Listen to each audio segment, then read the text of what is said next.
Mga kapuso, dinagsa kamakailan ng mga residente ng isang barangay sa Leyte ang isang pader matapos may lumitaw rito na mukha di umano ni Jesucristo. Maituturing ba itong isang himala? Kuya Kim, ano na? Hindi raw matitibag kailanman ang pananampalataya ng mga taga-Palo Leyte at mas lalo pa raw tumibay ang pundasyon nito. Nang pagkatapos umulan kamakailan, may napansin silang lumitaw sa pader na ito sa barangay San Miguel. Isa raw pamilyar na muka. As a Catholic, isang glance ko lang, sir, yun din talaga yung nakita ko. Image yun ni Jesus. Ang pinaniniwalaan nilang mukha ni Jesus sa pader, agad daw na dinagsa ng mga mananampalataya. Yung iba, nagdadasal na, ng kandila doon sa may parte na yun. Malapit lang dito yung Missionaries of Charity, yung mga sister. Pumunta din doon. Kinabukasan, pag umaga, wala na doon, parang 2 hours lang na yung image niya nandoon.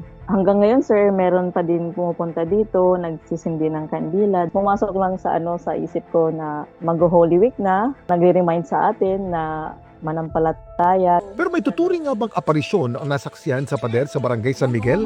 Kuya Kim, ano na? Nahating opinyon ng mga netizen sa namataan na di umano mukha ni Jesus sa barangay San Miguel, Palo Leyte. May naniniwalang ito'y himala, meron namang hindi.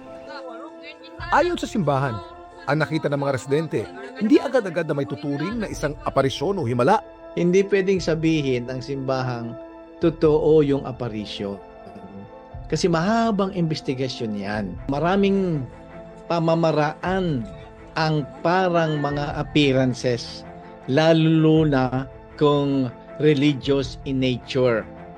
Pero kadalasan dyan ay natural phenomenon. Yung kanilang pagtitirik ng kandila is not bad. Nasa interpretasyon mo yung nakita mo. Tama sana kung ito ay may religious interpretation. Kung punto de vista ng siyensya ang tatanungin, maaaring isa lamang itong kaso ng pareidolia.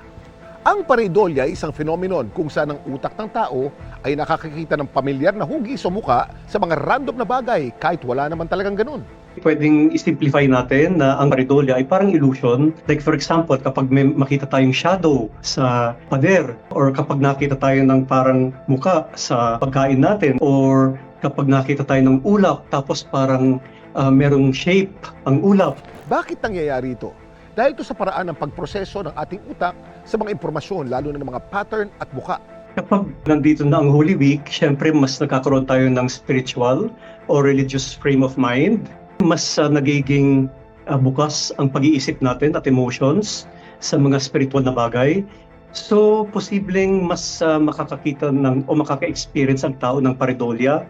Ang karanasan ng pareidolia ay isang normal na proseso o phenomenon sa tao and hindi ito masama. And kung nakaka-experience tayo ng pareidolia and nakakita tayo ng mga spiritual na images, siguro ito ay dapat pag-aralan natin. Kung ito man ay naging isang paalaala, patuloy sana tayong magbalik loob. Ito po si Kuya Kim na nagpapaalala, ngayong Semana Santa, maglaan ng sandali para magnilay at balikan ang tunay na diwa ng pananampalataya at sakripisyo.